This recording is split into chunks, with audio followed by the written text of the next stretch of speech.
This is how to download Twitter videos. It's very easy to do, so make sure you watch the full video so you don't miss any important steps. For this, first of all, you need to open your Chrome browser. Once it is open, then here search for twitter.com. After opening it, then tap on the search bar at the bottom and search for videos. Then scroll down and look for the video that you want to download. Now here tap on the share button at the bottom of the video.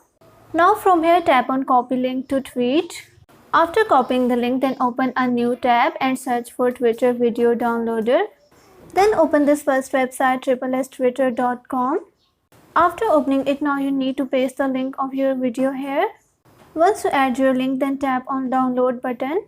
Now here scroll down and select the resolution in which you want to download your video. Once you will select your resolution, then your video will start to download. So you need to wait for a while until your video is downloaded. Here as you can see, our video has been downloaded. Just tap open to open it. Once your video is downloaded, then you can share it with anyone. So this was how to download Twitter videos.